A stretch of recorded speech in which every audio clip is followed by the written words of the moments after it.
주님께서 여러분과 함께 마르코가 전한 거룩한 복음입니다.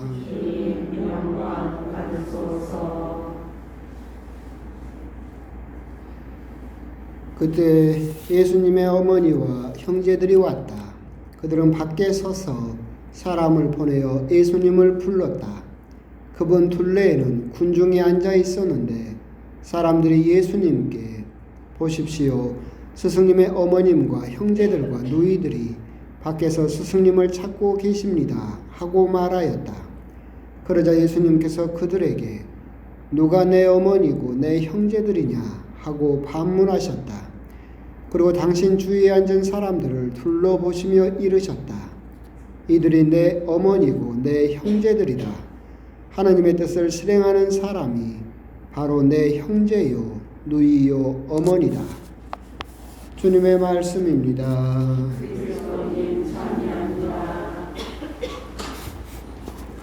참 예수님. 눈이 많이 오고 또 많이 쌓였습니다.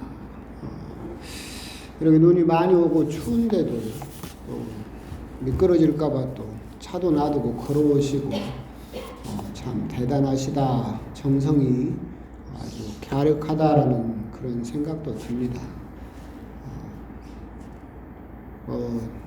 돌아가시는 집으로 가시는 길에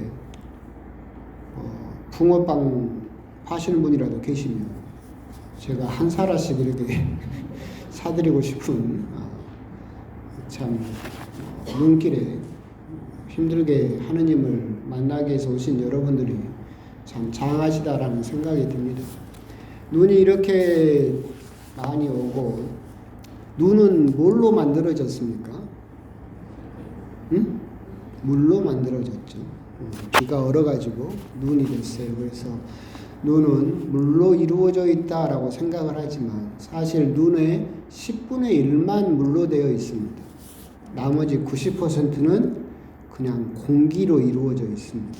그러니까 우리들은 눈에 보이는 물이 은 거 10분의 1을 보면서 이렇게 눈이라고 생각을 하지만 그 눈을 뭉쳐있게 형성해 주는 것은 눈에 보이지 않는 공기다라고 산소다라고 이야기를 하고 있는데 오늘 이 눈 속에 오신 분들도 그렇게 눈에 보이는 은총 한 가지하고 눈에 보이지 않는 은총 9가지를 이렇게 여러분들이 느끼시고 그렇게 받으셨으면 좋겠다라는 그런 생각도 듭니다. 가시는 길에도 미끄러지지 말고 저는 원래 이렇게 눈이 많이 오면 성당 오시지 말아가거든요. 예수님 걱정 끼치지 말고 그냥 집에 계시시오 그러는데 하여튼 눈이 많이 왔습니다. 오늘 복음은 몇 차례 제가 이야기를 드렸었죠. 오늘 복음의 핵심 주제는 예수님께서 하시는 하느님의 가족 선포다라고 말씀을 드렸습니다. 그럼에도 불구하고 눈은 이제 시선은 다른 데 많이 가죠. 스승님의 어머님과 형제들과 누이들이라고 하면서 성모님에게 다른 자녀들이 있다라고 주장하는 사람들의 그런 헛된 주장에 시선이 끌려서 마치 오늘 복음이 거기에 논쟁점이 있는 것처럼 생각이 들지만 그 부분도 한때 몇 차례나 설명을 드렸기 때문에 날도 춥고 하니까 빼고 하여튼 그래서 오늘 복음의 핵심은 하나님의 가족 선포입니다. 그러니까 하나님께서 인간을 만드시면서 아담과 하와를 통해서 온 인류를 구원하시기로 그렇게 시작을 하셨습니다. 그러지만 그 후로 아브라함의 자손들로 이 구원의 문은 좁혀졌죠. 그러다가 다시 야곱과 12아들로 다시 구원의 문은 좁혀집니다. 이스라엘 민족만이 구원을 받는다라고 구원의 문은 극도로 좁혀지게 됩니다. 하지만 다시 바빌로니아의 침략으로 인해서 나라가 멸망당하면서 이제 바빌론으로 자기들이 끌려가죠. 근데 남아있던 사람들은 이민족하고 결혼하면서 피가 섞였어요. 자기들 주장으로는. 근데 바빌론으로 끌려갔던 사람들은 거기에서 자기들의 유대인의 순수한 혈통을 지켰다.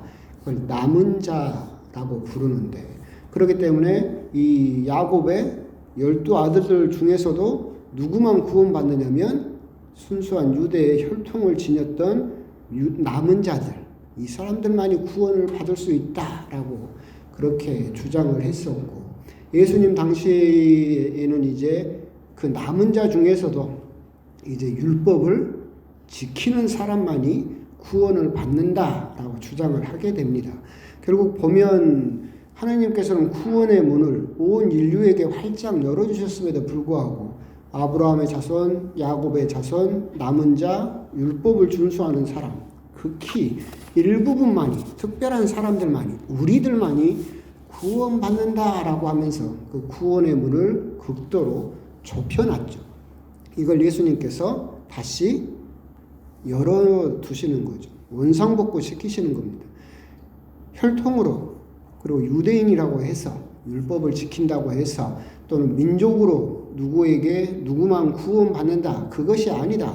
구원이라고 하는 것은 하느님의 뜻을 실행하는 사람은 그 누구든지 구원받을 수 있다라고 하면서 12 제자를 중심으로 해서 점점 예수님은 그 구원의 문을 열어두신다. 이제 모든 사람이 유대인만이 아니라, 율법을 지키는 사람만이 아니라 하느님의 뜻을 실행하는 사람은 이제 모두가 다 하느님의 가족이다 라고 선언하신 그 내용이 오늘 복음의 핵심입니다.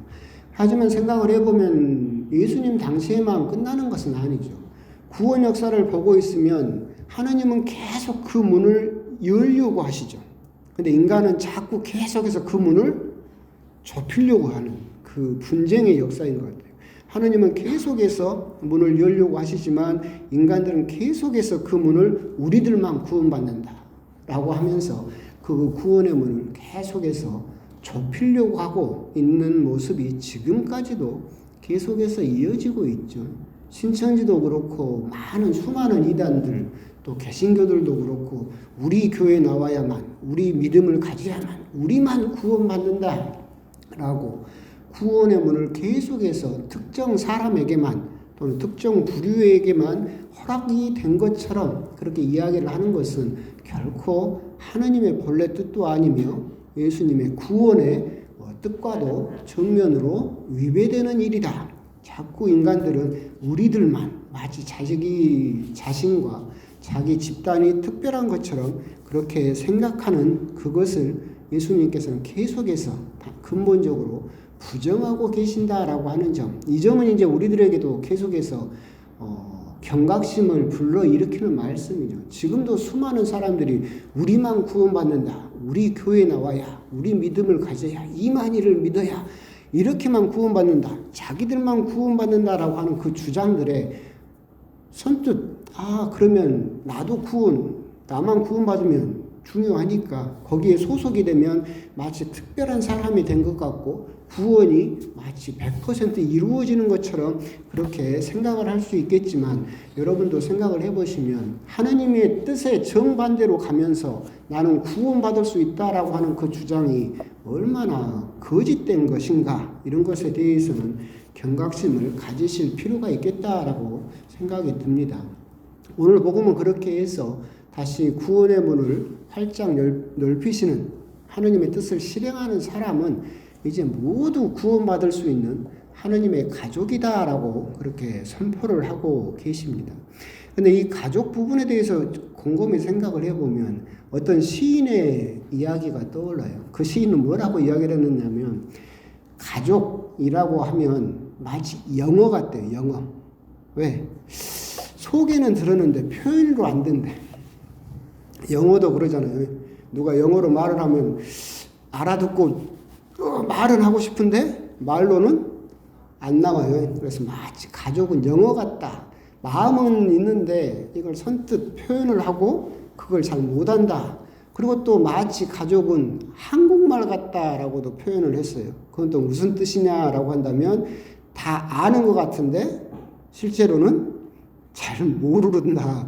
여러분도 여러분 맞춤법 시험 보면 모를걸요? 다 틀릴걸? 그러니까 우리는 한국말을 계속해서 쓰고 있고 너무나 한국말을 잘 안다라고, 한글을 잘 안다고 생각하지만 실제로 보면 그냥 쓰고 있을 뿐이지 그 뜻이라든가 지금은 많은 부분 틀리고 있는 것처럼 가족도 나는 참 잘 안다라고 생각을 하지만 실제로는 우리가 모르는 것이 많다라고 하는 거. 그래서 가족은 마치 영어 같기도 하고 한국말 같기도 하다라고 표현을 했는데 그것도 대체나 맞는 이야기다라는 생각이 또 들었습니다. 그러면서 또 든 생각으로는 그런 생각도 있어요. 이건 이제 제 개인적인 헛된 생각인데 예수님께서 하나님의 가족이라고 선포하셨어요. 그래서 우리들은 이제 뭐라고 부릅니까? 형제 자매님이라고 부르죠. 교황님도 그러시고 주교님도 그러시고 사랑하는 형제 자매 여러분 항상 그렇게 호칭을 하시고 우리가 하느님의 가족으로서 한 형제, 한 자녀이라고 주장을 이렇게 강조를 하고 계시죠. 개신교는 뭐라고 부릅니까? 성도님이라고 부릅니다. 성도님이라고. 목사와 1대1로 이렇게 이루어지는 관계. 우리들은 형제 자매, 공동체적인 관계를 이렇게 이루는데 그러다 보니까 그런 생각이 들어요. 여러분들한테 가장 큰 상처를 주는 사람은 누굽니까? 가족이죠. 그래서 여기서 문제가 있는 것 같아요. 우리가 형제 자매라고 부르니까 이 호칭부터 내 형제 자매면 그렇게 해도 돼요, 안 돼요? 되잖아. 성도님 그러면 해도 돼요, 안 돼요? 그 성도님 하면 거리감이 느껴지잖아요. 왠지 조금 어려웠고 함부로 하면 안 될 것 같고. 근데 우리는 형제 자매님이라고 부르니까 우리가 집에서 내 형이나 내 누나나 내 언니에게 했던 그 버릇대로 막 해버리지 않는가라는 쓸데없는 생각을 하면서 야 그럼 우리도 호칭을 바꾸면 어떨까? 뭘로 바꿔볼까 하다가 사장님 어떻습니까? 사장님, 사모님 엄청 거리가 느껴지죠. 그럼 함부로 할 수 있겠어요? 없겠어요? 없죠. 뭐 정은 안 가고 그 대면 하더라도 아이고 왜 사장님 오셨습니까? 그럼 듣기도 좋고 거리감도 엄청 느껴져가지고 말을 할 때도 조심하겠죠. 그런 쓸데없는 생각도 들었는데 하여튼 가족이다 보니까 우리 역시도 너무나 어쩔 때는 같은 가족, 형제, 공동체라고 생각을 해서 가끔 말로 너무나 많은 상처를 줄 때도 있지 않는가라는 그런 생각도 듭니다.